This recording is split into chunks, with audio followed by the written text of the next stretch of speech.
Buenos días, dominicanos, dominicanas, ciudadanos y ciudadanas del mundo. Julio Martínez Pozo. Los comentarios de los temas más importantes en el programa de mayor influencia de la radio y la televisión nacionales. Buenos días al equipo del Sol de la Mañana, buenos días a todas nuestras audiencias. ¿Cuáles son los objetivos y los alcances de los cambios que hará el presidente Abinader?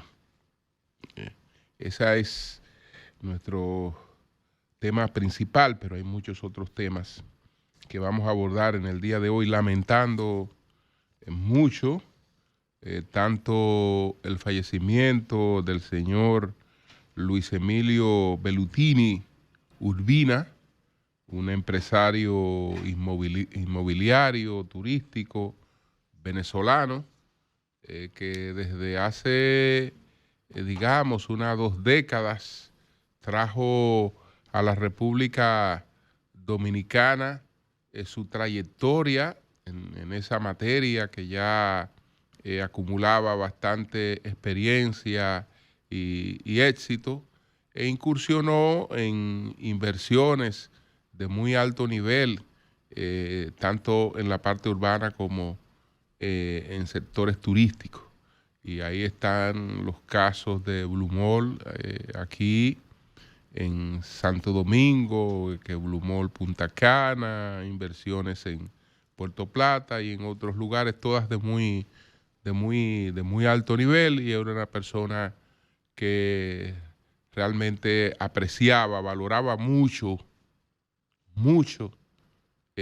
a la República Dominicana, y siempre pues abogaba porque cuidáramos lo que tenemos, porque desde la óptica de un venezolano, eso se ve con mucha nostalgia, con mucha envidia buena, desde luego, porque todo el mundo quisiera realizar su vida en el lugar que está vinculado a toda su historia, a su trayectoria. Cuando usted tiene que abandonar su país, aunque tenga éxito en otros, como ha ocurrido, pues siempre se echa de menos eso que se dejó atrás. Entonces, nuestras condolencias a todos sus amigos, a toda su familia. 72 años tenía el señor Bellutini. Y también falleció una leyenda en el mundo de la salsa, don Eddie Palmieri, pianista, compositor, salsero, un hombre de mucho éxito y de mucho respeto. Don Eddie Palmieri tenía 88 años de edad. Entonces, señores, bueno, viene una visita y uno no sabe si se alegra de que llegue esta visita o si se pone triste, porque esta visita uno no sabe nunca qué es lo que se traen entre manos, o a qué punto viene específicamente. Siempre en las notas convencionales vamos a ver que viene a fortalecer los lazos de cooperación en materia de defensa y seguridad con altos funcionarios del país. Pero eso es siempre la información protocolar. El jefe del Comando Sur de los Estados Unidos no tiene una agenda social muy activa. No es un hombre que se moviliza para fortalecer lazos, sino que va con puntos y con cosas concretas. Viene directamente Yo no sé por qué tema lo traiga hasta aquí, pero desde luego que tiene que ser un tema importante. Él viene a encarar algo importante de manera directa. Porque nosotros no somos, digamos, desde la óptica militar, desde la óptica del Comando Sur, nosotros no somos un país soberano, independiente, que él va a visitar, a discutir con sus autoridades.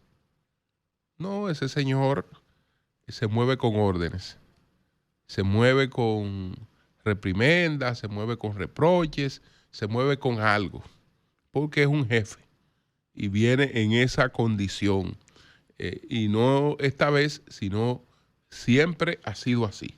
De manera que esperaremos a ver cómo nos enteramos, aunque sea por las cosas que se sugieren o por acontecimientos que se dan posteriormente, de cuál es el motivo de la visita que nos hará a nosotros el almirante Alvin Halsey, que es el jefe del Comando Sur de los Estados Unidos y viene al país el 7. Él estará del 7 al 8 de agosto. Es decir, que él estará hoy y mañana en la República Dominicana. El jefe del Comando Sur de los Estados Unidos. ¿A qué viene? No lo sé. No lo sé. Pero hay que estar pendiente de lo que pueda ocurrir después de esta visita del jefe del Comando Sur de los Estados Unidos. Entonces, en Nicaragua y en El Salvador hay conflictos. Son, digamos, dos dictaduras. La de Bukele puede decirse que tiene el endoso popular, tiene el endoso electoral. La de Ortega no creo que sea muy popular en estos momentos, pero estamos hablando de dos dictaduras. Ideológicamente es diferente, una que es supuestamente de izquierda y otra que sería una dictadura de derecha. ¿Cuál es la razón de el nuevo conflicto, de la nueva preocupación que hay en sectores nicaragüenses? Se refiere a que el Congreso de Nicaragua aprobó una ley de confiscación fronteriza. Es decir, el Congreso redefinió hacia el interior la frontera nicaragüense, hacia el interior. No estoy hablando de un conflicto con Costa Rica, no estoy hablando de un conflicto con otros países, sino que ellos, su frontera interior, la redefinieron y ahora han declarado propiedad del Estado todo lo que esté a 15 kilómetros hacia adentro de la frontera de Nicaragua.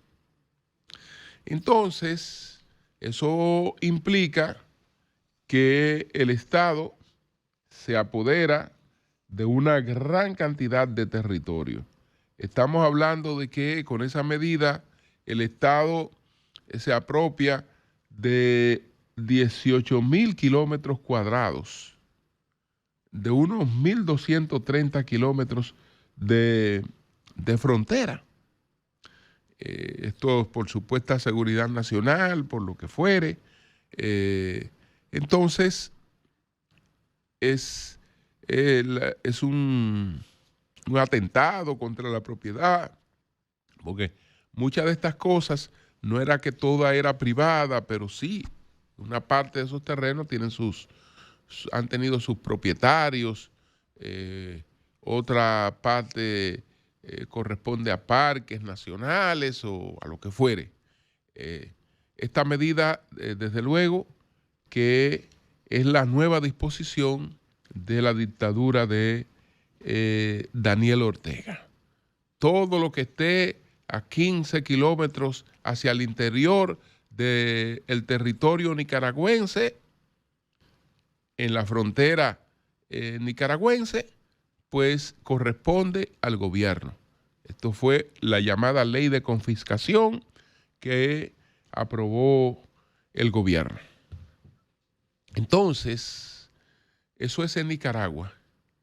En El Salvador, donde Nayib Bukele y Nuevas Ideas, que es su partido, se aprobaron la reelección indefinida, ampliaron el periodo presidencial, quitaron,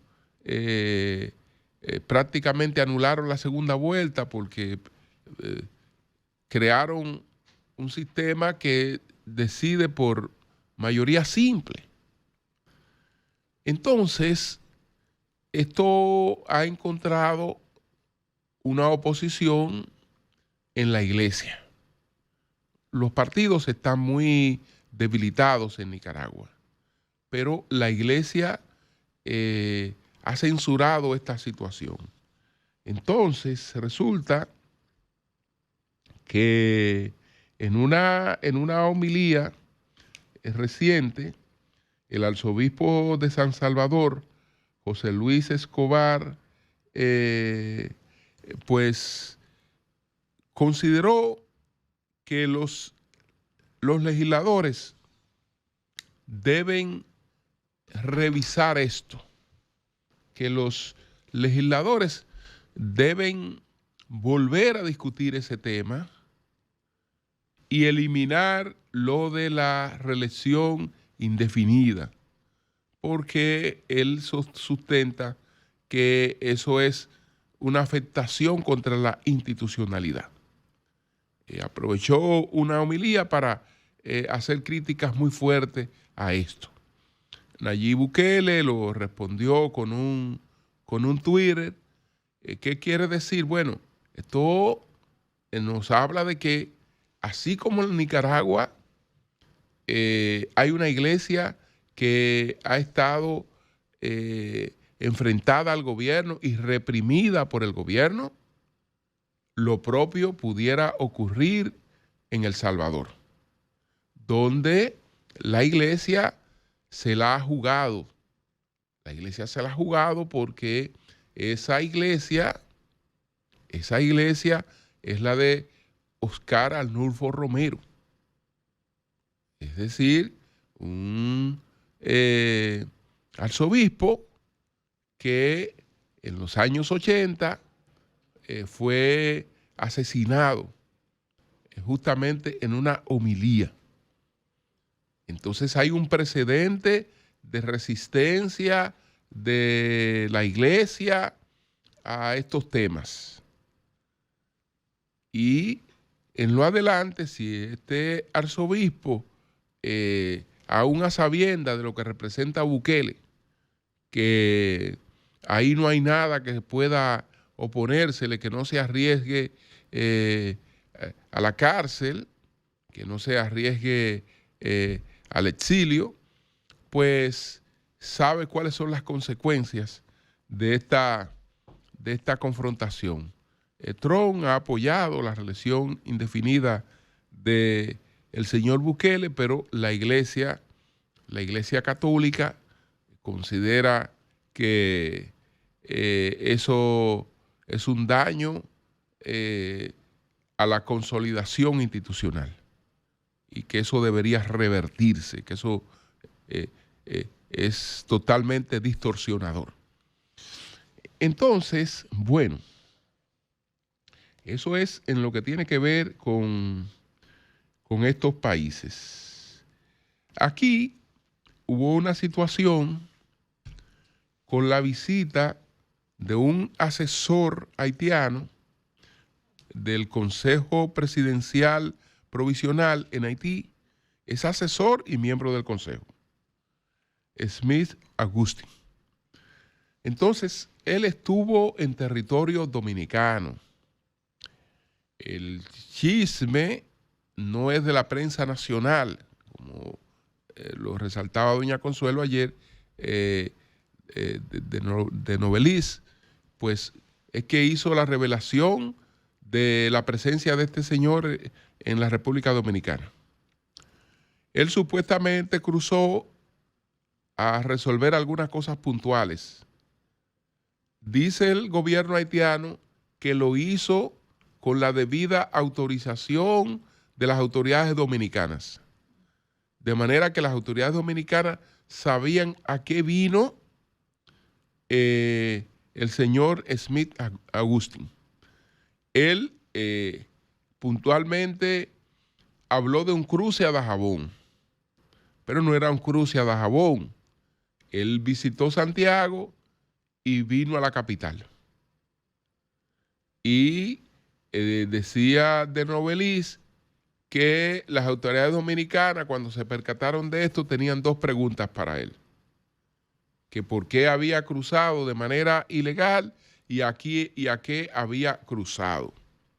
Pero el gobierno haitiano emitió un comunicado en el que niega que este caballero haya cruzado específicamente de manera ilegal, sino que fue a cuestiones privadas y que lo hizo con el conocimiento, con la autorización de las autoridades dominicanas. Falta saber qué dicen las autoridades dominicanas sobre la visita de este caballero, a qué vino. ¿A qué vino el señor Smith Agustín, que estuvo en el país, y nos enteramos de eso por de Novelis? Porque nosotros no conocíamos de esa visita, ni de los propósitos de esa visita. Miren, señores, el presidente Abinader se aboca a realizar algunos cambios. De hecho, hay confirmaciones de cambios a los que no me voy a referir, porque el asunto está en tratar de ver hacia dónde conducen esos cambios. ¿Qué busca el presidente Abinader con los cambios que va a introducir? Que son muchos. Son muchos. El gobierno no enfrenta propiamente una crisis. Es decir, aquí en estos momentos hay una escasez de circulantes, la gente está al grito por la precariedad en la economía, porque no hay movimiento económico, el movimiento económico está muy frenado, pero no hay crisis. No hay crisis, es decir, aquí no hay una ola de protesta, no hay un tema específico que esté movilizando a la población con reivindicaciones frente al gobierno. Sin embargo, el propio gobierno sabe y tiene que estar consciente, el presidente Abinader, de que hay una crisis de imagen, de credibilidad, y queda bastante tiempo. Entonces, si no hay un relanzamiento, si no se retoma el camino, evidentemente que vamos hacia una situación de deterioro, y cosas que no tenemos hasta ahora, gracias a Dios, pues pudiéramos tenerla. Yo quiero pensar entonces que una de las cosas que él busca, además de lo cosmético, porque los cambios siempre tienen un carácter mercadológico, es decir, los cambios siempre van en la onda de poder mostrar un relanzamiento, poder refrescar la imagen del gobierno. Pero el gobierno no solo necesita refrescar su imagen. Es decir, el gobierno necesita hacerse más convincente. El gobierno necesita hacerse más efectivo. Por el lado de la economía, las cosas están pues claras, muy explicadas en términos de las cosas que nos acontecen. Jaime Aristi Escuder publicó el pasado 25 de julio un artículo en el que hace algunos planteamientos categóricos. Uno de esos planteamientos es que los motores que podrían acelerar el crecimiento de la economía están apagados. Que los motores que pueden acelerar el crecimiento de la economía están apagados. Y aborda los temas que conocemos en términos de la economía. La economía dominicana enfrenta una coyuntura difícil, dice Jaime. La tasa de crecimiento del Producto Interno Bruto, PIB, clave para la creación de empleo y de ingresos, apenas alcanza la mitad del ritmo potencial del 5%. Las actividades productivas crecen por inercia, pero a una velocidad cada vez menor. Usted escucha, las actividades productivas crecen por inercia, pero cada vez a una velocidad menor. En el contexto actual, los motores que podrían acelerar el crecimiento económico se encuentran apagados. La política monetaria ejecutada de forma zigzagueante desde marzo de 2020 ha perdido efectividad para reducir la tasa de interés y expandir la demanda de los agentes económicos. Por su parte, la política fiscal se ha orientado hacia una estructura de gasto y de ingresos que reduce el multiplicador fiscal, limitando así su aporte al crecimiento de las actividades productivas. A esto se añade que Estados Unidos ha pasado a ser una fuente de perturbaciones que reducen el crecimiento económico global y, en consecuencia, disminuyen la demanda externa de la República Dominicana. La política monetaria no convencional ha resultado ineficaz. Desde su adopción en marzo del 2020, esta política ha incrementado la volatilidad del tipo de cambio y de la tasa de interés. Él dice que, y ya eso lo han planteado otros economistas y nosotros lo hemos repetido mucho aquí, el gasto corriente supera el ingreso corriente. El gasto corriente supera el ingreso corriente. ¿Qué ocurre? Que entonces lo que estamos haciendo es apelar al endeudamiento. En este momento, el gasto corriente supera el ingreso corriente, situación que implica el endeudamiento gubernamental para financiar gastos con una tasa de retorno inferior a la tasa de interés de la deuda. Con el fin de evitar esa dinámica, que esa dinámica provoque un aumento excesivo de la deuda como porcentaje del PIB, las autoridades han optado por reducir la inversión pública en más de 2 puntos porcentuales del PIB. Es decir, que esto de reducción de la inversión pública no es un tema de ineficiencia, sino que es un tema de decisión política. Entonces, esa medida ha limitado la contribución de la política fiscal al crecimiento económico.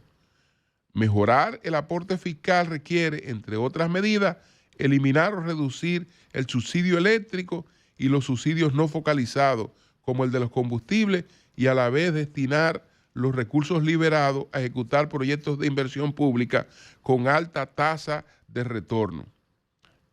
En materia tributaria, queda mucho por hacer.